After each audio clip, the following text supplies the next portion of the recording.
Кыргызстанда сот тутуму сот отурумдарына аудио-видео фиксация (АВФ) тутумун киргизүүнү ишке ашырууда. Аудио-видео фиксация эң жогорку тактык менен протокол түзүүгө, соттун катчысынын ишин өркүндөтүүгө жана мыйзам бузууларга, коррупциянын көрүнүштөрүнө жол бербөөгө, катышуучулардын, анын ичинде сотторду, прокурорлорду, адвокаттарды жана процесстин бардык тараптарын тартип сактоосуна мүмкүнчүлүк берет. Аудио-видео фиксация сот адилеттигинин сапатын, сот тутумундагы ачыктыкты жана жоопкерчиликти жогорулатат. Сот ишин жүргүзүүдө тартипти сактайт. Тараптар ала турган АВФ протоколдору жалган көрсөтмө берүү, процесстик мыйзамдарды бузуу, процесстин катышуучуларынын этикага сыйбаган жүрүм-туруму фактыларын далилдей алат.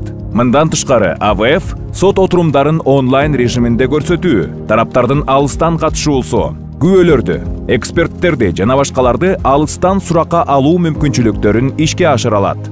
АВФ сот отурумунда кандайча иштейт? Сот отурумунун алдында АВФ жабдыктары текшерилет. Эгерде жабдыктар иштебесе, IT-консультант судьяга токтоосуз билдирет. АВФтик жазуу болбойт. Эгерде жабдыктар иштесе, анда судья отурумдун ачылышынан кийин АВФ иштеп жатканын кабарлайт. Катчы АВФ жазуусун күйгүзөт. АВФ жазуусу токтоосуз жүрөт. АВФ жазуусу эгерде сот процесси жылдырылса, сот кеңешүү бөлмөгө чыкса, же тыныгуу жарыяланса, бир азга токтойт. Катчы сот отурумунун этаптарына тиешелүү белгилерди коет.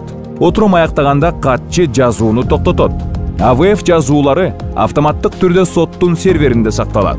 Кыска протоколго судья жана катчы кол коет. Система автоматтык түрдө протоколдун тексттик шаблонун түзөт. Жазууларды кайрадан угуу аркылуу катчы протоколду толуктай алат, бирок АВФ жазуусун өзгөртө албайт.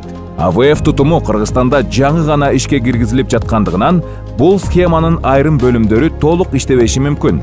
Бул кадамдар Суддеп чекит, сот чекит KG сайтында жарыяланган АВФти колдонуу боюнча нускамага ылайык чагылдырылган. АВФ жазууларын алуу кандайча ишке ашат? Ишке катышкан адамдардын жана алардын өкүлдөрүнүн кат жүзүндө жазылган өтүнүчүн кароонун негизинде АВФ протоколдорун алууга жол ачылат. Чечим 3 иш күндө чыгат. Сот АВФ жазууларын негиз болсо бербей кое алат. Сот сөзсүз бул чечиминин себептери менен арыз ээсине кабарлашы керек. АВФ протоколу 3 түрдө тараптарга сунушталат. Таанышуу үчүн сот арыз ээсине сот аппаратынын кызматкеринин катышуусунда атайын бөлмөдө жазууну угууга же көрүүгө мүмкүнчүлүк берет. Көчүрмөсүн берүү өтүнүчтүн негизинде материалдык сактагычта берилет.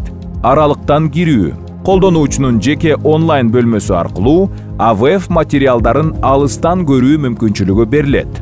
АВФ протоколунун көчүрмөсүн тараптар укуктарын жана мыйзамдуу кызыкчылыктарын коргоо үчүн гана ала алышат. Ал эми бул жазууларды интернетке жайгаштырып же башкаларга өткөрүп бере алышпайт.